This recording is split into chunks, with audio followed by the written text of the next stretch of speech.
Хай, өнөөдөр 10 сарын 1 олон улсын хамтын баярын өдөр. 1990 оноос нэгдсэн үндэсний байгууллагын орнууд 10 сарын 1-ийг аль биесээр хамтын баярын өдөр болгож тэмдэглэж эхэлсэн байна. Харин 1992 оноос Монгол улс маань хамтын баярыг тэмдэглэж эхэлсэн байна.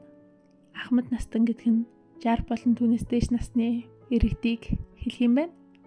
Тэгэхээр би ахмадуудаа баярын мэнд хүргэж айдууны ихшгэн цэнхэр хадгаар өргөн барья гэдэг байхгүй юу? За худлаа дуудахгүй шүү. Харин миний одоо амьдрын сууж буй Хятад улсын хувьд бол 10 сарын 1 улсын баярд нь байдаг. Хятадуудын улсын баярыг маш өндөр ач холбогдолтой хэмээн 7 хоног амардаг. Одоо энэ жил болохоор 10 сарын 1-ээс 10 сарын 7-ны хооронд 7 хоног амарч байгаа. Тэгээ Хятадууд 10 сарын 1-ний баяр, улсын баяр, алтан 7 хоног гэх зэрэг нэрлэдэг.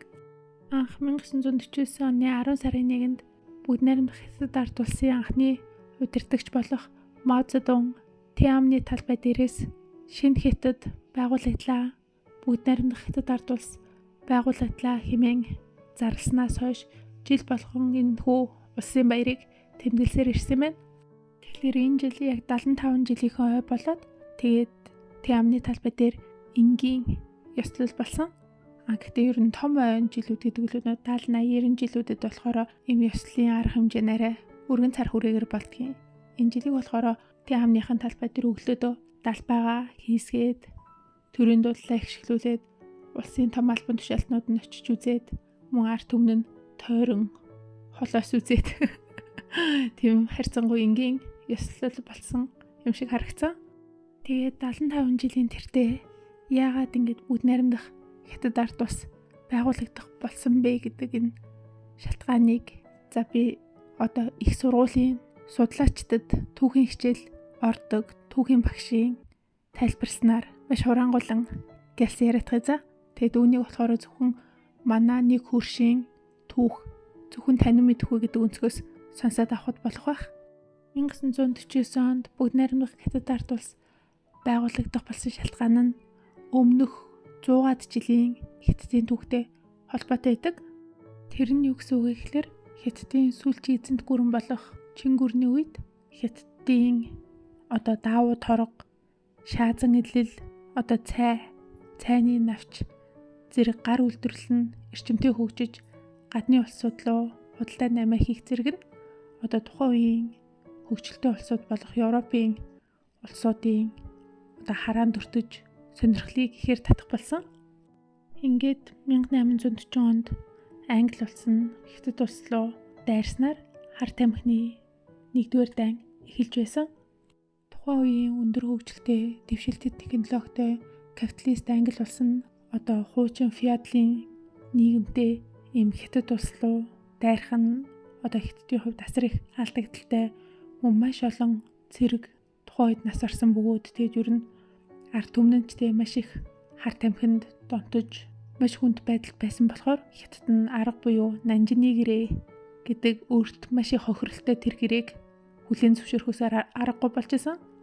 За тэр гэрээнд болохоор Хонконгийг тасалж өгөх мөн Хятадын урд хотуудыг ингээд бүрэн хилийн нээгээд одоо Европын орнууд чөлөөтэй орж гардаг. Одоо ер нь л тэр дайны зорилго нь бол Хятадын зах зээлийг нээх, Хятадыг задлах, нээлттэй байлгах гэсэн ийм зорилгодор байсан болохоор бас маш их хэмжээний өрөнд оруулж ер нь Хятадд маш их хохиролтой гэрээ болсон гэдгээ англичууд ч тухайн үедээ хүлээн зөвшөөрч байсан. Гэтэл мөн дахиад 1856 онд Англи болон Франц нийлээд Хятад руу дахин 2 дугаар хар тамхины дайн гэгч дайныг өдөөсөн. Тэгэд мөн л тухайн үед маш хүнд байдалд байсан, ялах боломжгүй байсан Хятад улс нь Орос, Америк, Англи, Франц зэрэг орнуудтай Тэнжиний гэрээг гэх бас л өөрт маш их алдагдaltaй гэрээг байгуулжсэн. Мөн түүнчлэн Хятадын соёлын өв болох Юань гэх газрыг Англи, Францчууд хамтарч дээрэмдэж үлдсэнийг нь шатаан үнсэн товрог болгосон талаар түүхийн багш маань дэлгэмж туслуулан ярьдаг. Мөн 1874 оноос эхлээд 30 жилийн турш Япончуудтай байлдаж Америкийн тусламжтайгаар Тайваны арлыг Япончууд эзэмшиж байсан Мөн тухайн үед олон 100 сая энгийн хятад иргэдийг Япончууд алж хядаж, мөн маш олон эмэгтэйчүүд хүүхдүүдийг туршилтанд оруулж исэн гашуун түүхийг хятадууд одоо ч гунигтайгаар дурсан ярьцгаадаг.